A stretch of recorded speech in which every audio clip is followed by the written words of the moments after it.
आज के वीडियो में कॉकरोच का जनन तंत्र समझाएंगे, अर्थात रिप्रोडक्टिव सिस्टम ऑफ कॉकरोच के बारे में बताएंगे। तो पूरी जानकारी के लिए मेरा पूरा वीडियो लास्ट तक देखिए, और यदि अभी तक हमारे चैनल को सब्सक्राइब ना किया हो तो सब्सक्राइब जरूर कर लीजिए।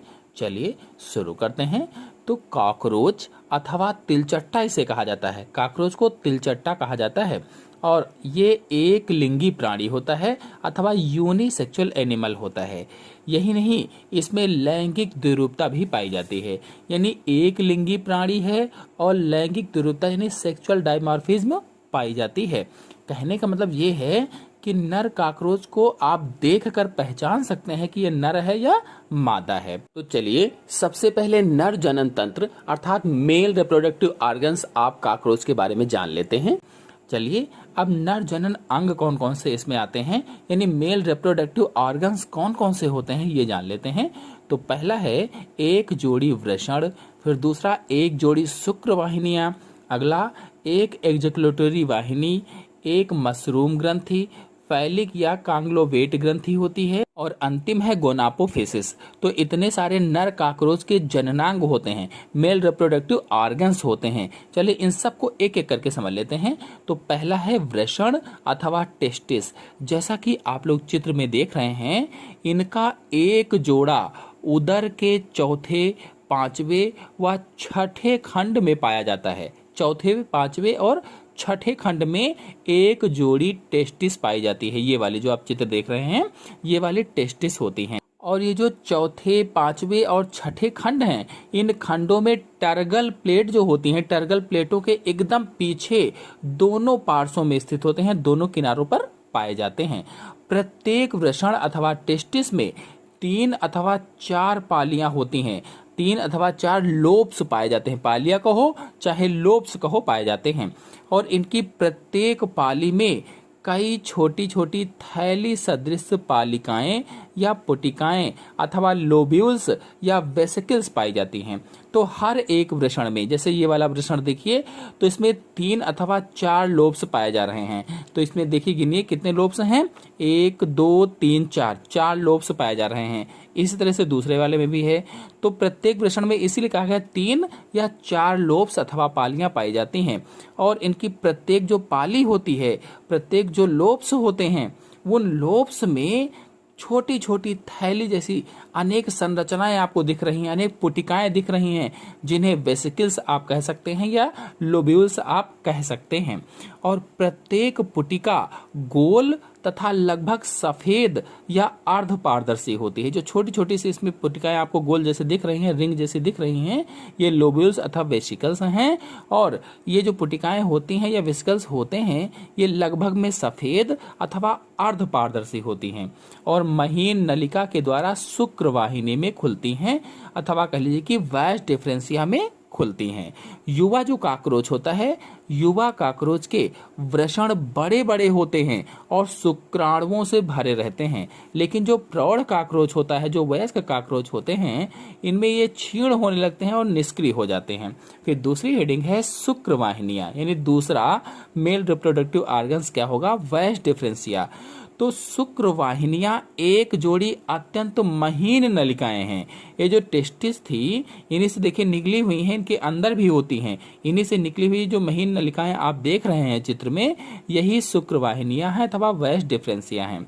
तो शुक्र वाहिनियां एक जोड़ी अत्यंत महीन नलिकाएं होती हैं और ये वृषण के अंदर उसकी पूरी लंबाई में स्थित होती है। जो ये वृषण हैं, इन वृषण के पूरी लंबाई में भी इसके अंदर भी स्थित होती हैं और इनके पिछले छोर से बाहर निकलती है। जैसा कि आपको चित्र में दिख भी रहा है, इनके पिछले छोर से ये बाहर की ओर निकली हुई हैं। और दोनों ओर की शुक्र वाहिनियां या दोनों ओर की वाइस डिफरेंस जो होती हैं, ये पीछे एवं अधर तल की ओर बढ़ती रहती हैं, नीचे की ओर बढ़ती रहती हैं और शरीर के पिछले भाग में पहुंचकर भीतर एवं आगे की ओर मुड़ जाती हैं। जैसा कि आपको चित्र में दिख रहा है, ये बिल्कुल यू आकार बना लेती हैं, यू आकार ग्रहण कर लेती हैं या बना लेती हैं। और अंत में दोनों वाहिनियां कुछ ऊपर उठकर, ये जो मशरूम ग्रंथि आप झालर जैसे देख रहे हैं, इसको मशरूम ग्लैंड कहा जाता है, गुच्छे जैसी जो आपको दिख रही है। तो मशरूम ग्रंथि के नीचे एग्जैकुलेटरी वाहिनी में खुलती हैं या एग्जैकुलेटरी डक्ट में खुलती हैं। फिर अगला मेल रिप्रोडक्टिव ऑर्गन है स्खलन या एग्जैकुलेटरी वाहिनी अथवा एग्जैकुलेटरी डक्ट कहा जाता है। यह मोटी, पेशीय तथा कुंचनशील वाहिनी होती है। कैसी है? मोटी है, पेशी है और कुंचनशील वाहिनी है, जैसा कि आपको चित्र में दिख भी रहा है, जो दोनों शुक्र वाहिनियों के सम्मिलन से बनती है। यानी जहां पर दोनों शुक्र वाहिनियां मिल रही हैं, उन्हें मिलने से ये बनती है। और यह जो कहां पर है, किस खंड में? तो लगभग में 10वें खंड तक फैली रहती है। 8वें खंड से 10वें खंड तक फैली रहती है। यानी 10वें खंड में यह नर जनन छिद्र के द्वारा बाहर की ओर खुलती है, जैसा कि आपको चित्र में दिख भी रहा है। फिर अगला मेल रिप्रोडक्टिव ऑर्गन है मशरूम ग्रंथि। ये जो गुच्छे जैसी दिख रही है मशरूम ग्रंथि है, मशरूम शेप्ड ग्लैंड होती है। और इसको अलग से चित्र हम दिखा रहे हैं बड़ा करके। ये देखिए, ये है मशरूम ग्रंथि, यानी काकरोच की मशरूम ग्रंथि है ये। और दोनों ओर की जो शुक्रवाहिनियां होती हैं, दोनों ओर की जो वेस डिफरेंसिया होती हैं, इनके मिलने के स्थान पर एक सफेद रंग की सहायक ग्रंथि अनेक छोटी छोटी थैली सदृश रचनाओं में घने गुच्छों के रूप में होती है। जैसा कि आपको मैंने बताया, ये गुच्छे जैसी होती है। इसी कारण इसको मशरूम ग्रंथि कहा जाता है या मशरूम ग्लैंड कहा जाता है। और इसकी ग्रंथि नलिकाएं 3 प्रकार की होती हैं। पहली नलिकाएं जो हैं पेरिफेरल टेब्यूल्स कहलाती हैं, ये लंबी परिधीय नलिकाएं कहलाती हैं, ये बाहर की तरफ होती हैं। और दूसरी जो नलिकाएं हैं जिन्हें केंद्रीय नलिकाएं कहा जाता है अथवा सेंट्रल टेब्यूल्स कहा जाता है, ये मध्यवर्ती भाग में आगे की ओर छोटी होती हैं। और इसके बाद तीसरी जो नलिकाएं हैं, ये मध्यवर्ती भाग में केंद्रीय नलिकाओं के पीछे की ओर छोटी एवं गुब्बारे सदृश गोल फूली हुई धब्बेदार नलिकाओं के रूप में आपको दिख रही हैं। चित्र में आप देखिए, अच्छे से आपको समझ में आ जाएगा। तो ये गुब्बारे जैसी गोल फूली हुई धब्बेदार जो नलिकाएं दिख रही हैं, ये शुक्राशय अथवा सेमिनल वेस्किल्स बनाती हैं। और शुक्राशयों में शुक्राणु संचित रहते हैं। हम सभी लोग जानते हैं जो शुक्राशय होते हैं उसमें शुक्राणु इकट्ठा रहते हैं, संचित रहते हैं। और छोटी केंद्रीय नलिकाएं शुक्राणुओं को चिपकाने के लिए चिपचिपा तरल स्राव करती हैं। जो छोटी केंद्रीय नलिकाएं हैं, इनमें से ये क्या करती हैं, जो स्मॉल टेब्यूल्स हैं, ये क्या कार्य करती हैं, ये एक चिपचिपा तरल पदार्थ स्रावित करती हैं ताकि शुक्राणु उससे चिपकें। फिर अगला है कांग्लोबेट ग्रंथि। जो कांग्लोबेट ग्रंथि है या स्खलन या एग्जैकुलेटरी वाहिनी या एग्जैकुलेटरी डक्ट के नीचे एक लंबी व पत्ती के आकार की चपटी ग्रंथि होती है। और इसको कांग्लोबेट अथवा फैलिक ग्रंथि भी कहा जाता है। चाहे आप कांग्लोबेट ग्रंथि कहें, चाहे फैलिक ग्रंथि कहें। और नर जनन छिद्र के समीप ही बाएं फैलोमियर के पास इसका छिद्र होता है। जो बाएं फैलोमियर है, इसके पास में ही इसका छिद्र होता है, जैसा कि आपको चित्र में दिख भी रहा है। फिर अगला मेल रिप्रोडक्टिव ऑर्गन है गोनापोफिसिस। तो शरीर के पिछले छोर पर नर जनन छिद्र के चारों ओर काइटिन की बनी 3 जोड़ी असम्मित रचनाएं होती हैं, जिनको गोनापोफिसिस अथवा फैलोमेयर्स कहा जाता है। चाहे गोनापोफिसिस कहिए, चाहे फैलोमेयर्स कहिए, जैसा कि आपको चित्र में दिख भी रहा है, ये हैं फैलोमेयर्स। और ये सहायक जनन अंग होती हैं जो मैथुन में सहायता करती हैं। चलिए गोनापोफिसिस के सभी भागों को अलग करके आपको दिखाते हैं। तो ये देखिए, ये अलग करके दिखाया गया है। इसमें नर के गोनापोफिसिस हैं। ये जो पहला चित्र है ए वाला, ये अधर फैलोमेयर्स है। जो बी वाला है बाया फैलोमेयर है। जो सी वाला है दाहिना फैलोमेयर है। तो इनको समझ लेते हैं। इनमें से पहला है दाहिना फैलोमेयर्स या राइट फैलोमेयर्स, जैसा कि आपको चित्र में दिख रहा है, ये है राइट फैलोमेयर्स। और इसकी रचना जटिल होती है। इसका अगला भाग काइटिन की 2 आमने सामने स्थित प्लेटों का तथा पिछला भाग एक चपटे व कठोर प्लेटनुमा कंटक पाल या सेरेट लोब का बना होता है। और कंटक पाल के पिछले किनारे पर आरी के समान छोटे छोटे दांत होते हैं, जैसा कि आपको इस बड़े चित्र में दिख रहा है। इसमें आरी के समान दांत होते हैं। इसको मैंने उस चित्र से निकाल करके बड़े चित्र के रूप में आपको दिखाया हुआ है। तो सिरे पर 2 बड़े दांत और आधार पर एक बड़ा कांटा या हुक भी पाया जाता है, जैसा कि आपको चित्र में दिख भी रहा है कि ये ऑप्सिंग प्लेट्स हैं। ऑप्सिंग प्लेट्स और इधर वाला ये हुक है और ये सेरेट लोब्स कहलाते हैं या कंटक पाल कहलाते हैं।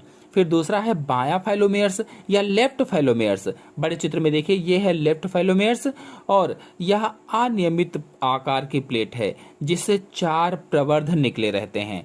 पहला प्रवर्ध है टिटिलेटर। पहला प्रवर्ध क्या है? टिटिलेटर। ये जो लंबा से दिख रहा है, इस अलग से चित्र में आप देखिए, ये टिटिलेटर है। ये बाईं ओर होता है, लंबा सा होता है और इसी पर हुक लगा होता है। फिर दूसरा है स्यूडोपेनिस।